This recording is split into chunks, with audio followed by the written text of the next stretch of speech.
Oke, jadi di video kali ini kita akan membahas komputer paket lengkap. Jadi ada keyboard, mouse, PC-nya, dan juga ada monitornya juga dengan harga 6 jutaan aja.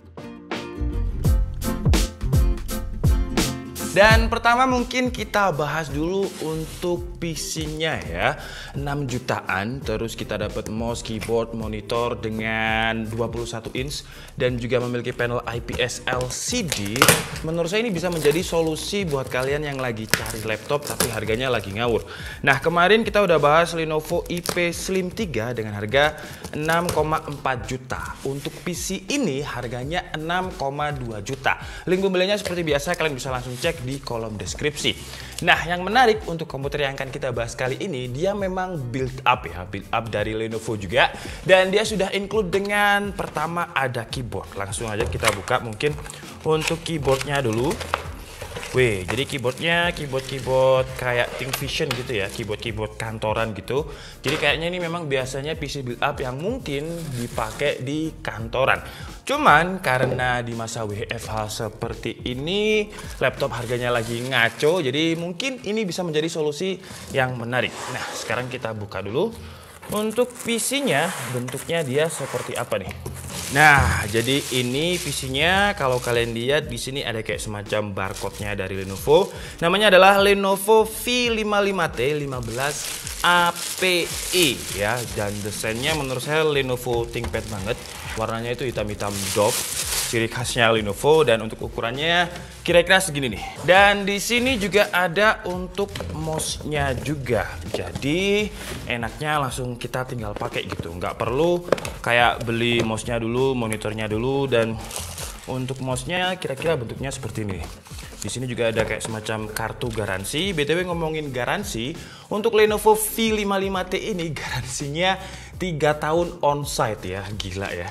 Jadi ini garansi resmi dari Lenovo dengan 3 tahun. Menurut saya dengan harga 6 juta, garansinya 3 tahun. Oke banget. Laptop itu kalau nggak salah yang IP Slim 3 yang kita review kemarin itu, garansinya 2 tahun dan itu belum onsite. Nah, ini garansi 3 tahun onsite. Apa maksudnya onsite? Jadi kalian tinggal telepon aja, nanti bakalan ada teknisi yang ngambil. Oke, ini kita taruh sini dulu. Jadi ada kabel powernya udah sedia. Sekarang kita bahas untuk monitornya. Kalau untuk monitornya ThinkVision S22e. Jadi sekarang langsung aja kita buka. Di dalam paket pembeliannya ya seperti biasa ya. Ada kelengkapan untuk monitor, untuk base-nya ini materialnya plastik. Terus ada kabel HDMI to HDMI-nya, ada kartu garansi juga. Nah, jadi ini monitornya monitornya menurut saya elegan banget ya. Ada ThinkVision di sini, dan kalau kalian lihat frame-nya ini tipis banget. Frame bawahnya aja yang untuk letak ThinkVision-nya ini menurut saya juga nggak terlalu tebel. Kemudian untuk pencetannya juga ada di bagian bawah ya. Jadi bukan di bagian area sini yang biasanya kita harus mengira-ngira ini pencetannya yang mana. Ini sudah include di pojok kanan ini. Terus ada icon-iconnya, jadi kita tinggal pencet. Sayangnya sih kalau misalkan joystick seperti kesukaan saya ya, untuk OSD menunya menurut saya bakalan lebih bagus lagi. Oke, ini kita taruh dulu. Jadi cara memasang monitornya seperti ini ya. Kita tinggal kayak puzzle sampai dia bunyi cetek. Terus yang merah ini apa? Ini adalah untuk kabel manajemen. Jadi biar lebih rapi gitu. Kemudian monitornya kita tinggal taruh aja di bagian sini. Nah, oke, jadi di bagian bawahnya sampai dia bunyi cetek juga, ngunci. Dan apakah dia memiliki adjustment? Coba kita lihat. Kiri kanannya tidak ada ya, atas bawahnya juga nggak ada. Cuman kalau untuk tilting, nah tilting seperti ini dia bisa. Cuman base-nya ini sayangnya masih plastik ya.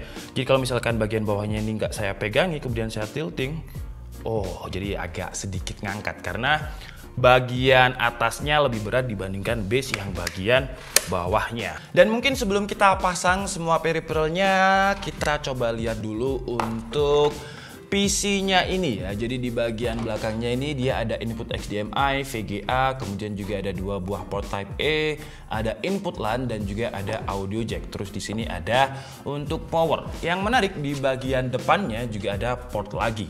Dan dia ada SD card-nya ya. Untuk sebuah casing PC, jarang banget saya menemukan casing PC yang ada SD card-nya. Terus juga ada audio jack-nya di sini.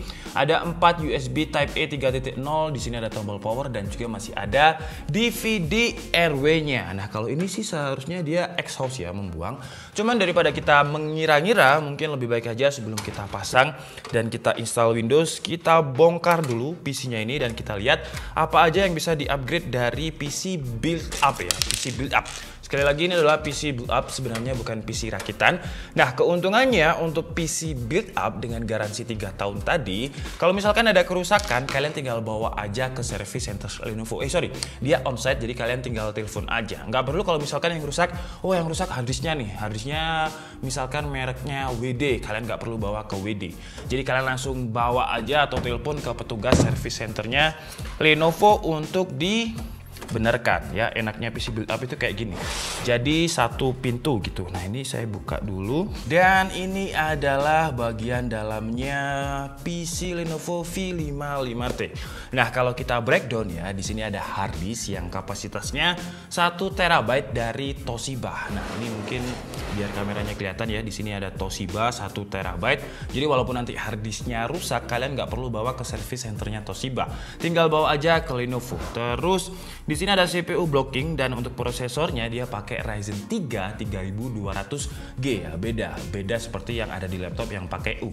G itu performanya lebih kenceng. Nanti kita coba lihat untuk performanya. Dan untuk graphic card-nya sebenarnya di sini ada slot untuk PCI Express, cuman dia VGA-nya ikut CPU atau istilahnya integrated graphic card dengan Vega 8. Nah, untuk memori RAM-nya coba kita lihat memori RAM-nya dia pakai apa. Jadi dia pakai Samsung 4 GB dengan speed 2666 MHz. Sayangnya memori RAM-nya cuma 4 GB, cuman kita masih bisa upgrade lagi nih kalau misalkan kita pengen upgrade. Jadi menurut saya sih, karena uniknya AMD, dia punya yang namanya Smart Dynamic VRAM ya. Jadi memori VRAM-nya ini bisa minjem dulu ke RAM. Untuk ngaturnya biasanya di BIOS. Nanti coba kita praktekkan juga ya. Oke, terus kalau kita lihat di sini ya, di bagian sini sebenarnya ada SSD M.2. Cuman ini ukurannya agak anti mainstream ya. Ini sepertinya 2240. Kalau kotak sih sepertinya 2222 ya, atau 2220. Intinya dia cuman kotak aja. Biasanya M.2 2080 itu kan panjang. Kalau ini pendek. Terus coba kita lihat lagi sebenarnya casingnya ini ya. Coba ini saya tutup dulu.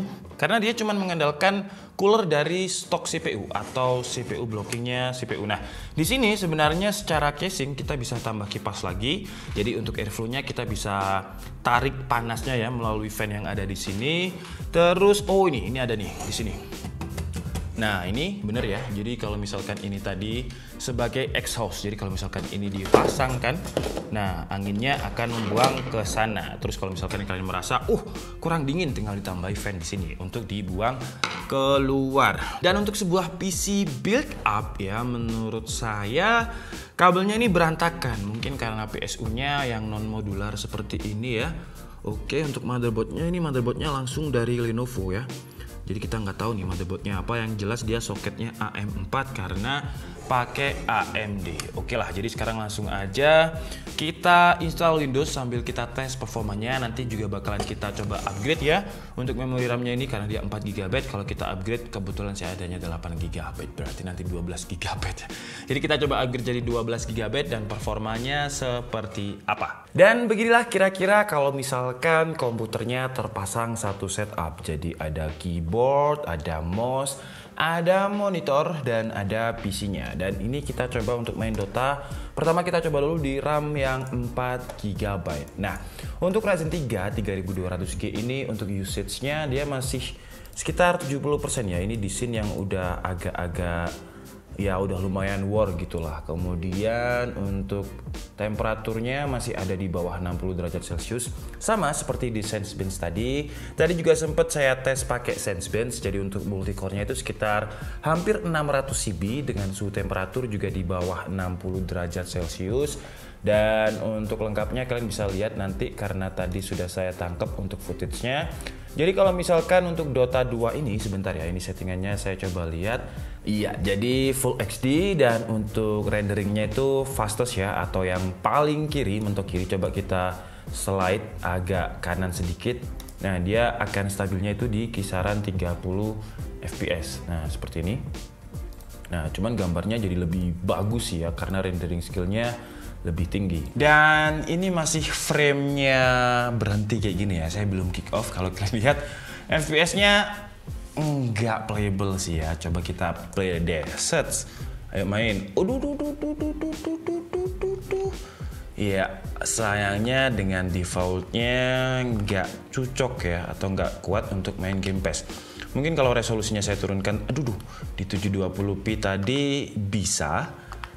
Tapi ya, coba deh kita abis ini upgrade. Aduh, mau belok aja. Ya, jadi untuk average-nya sekitar 14 fps. Tapi mungkin kalau 2010 seharusnya ya, karena grafiknya lebih bagus 2021. Jadi kalau kalian main turunkan di 2010 seharusnya sih di atasnya ini untuk fps-nya. Jadi mungkin sekarang langsung aja kita coba untuk upgrade RAM ya, karena menurut saya udah sangat-sangat nggak playable. Dan kalau kalian lihat ya, sekarang itu RAM-nya jadi RGB club gini. Jadi satunya RGB, satunya nggak, aneh ya jadinya ya. Ya mohon maaf karena RAM-nya cuma punya yang kayak gini. Nah, ini kalau kalian lihat kan RAM-nya udah jadi 12 GB ya, dan VRAM-nya tadi tuh 512 MB. Sekarang saya pinjamkan ke memori VRAM-nya itu jadi 2 GB.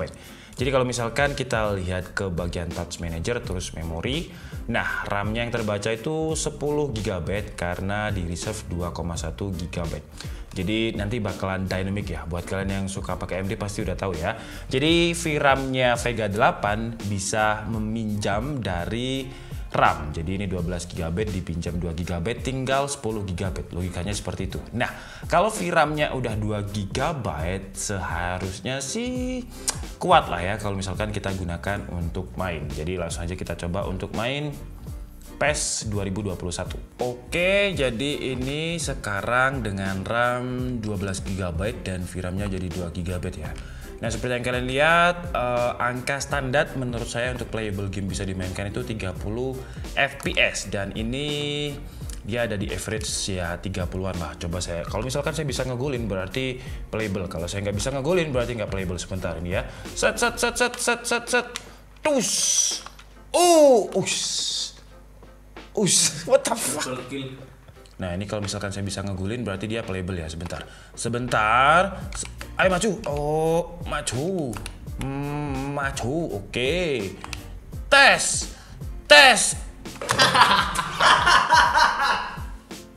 Berarti yang main masih main berarti ya. gak playable. Staggerku juga kayak playable berarti. Dan sekarang kita coba untuk main game PUBG dengan settingannya ini Full HD juga, cuman grafiknya rata kiri lah ya, very low. Dan waduh, di depan udah ada musuh ya. Cuman keyboardnya ini saya terbiasa pakai keyboard mechanical ya, ini pakai keyboard warnet kayak, ya itu ada musuh ya di situ ya. Sebentar ya, saya belum ada senjata.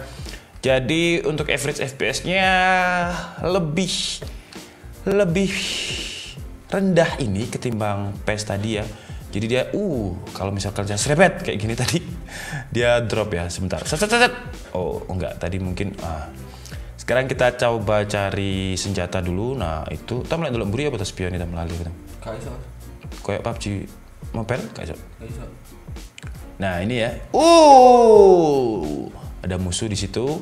Ya beginilah kalau main PUBG tanpa speaker ya, ini benar-benar silent, jadi saya nggak dengar suara musuhnya sama sekali. Itu tadi ada musuh tapi ampun om, sebentar ya saya cari senjata dulu.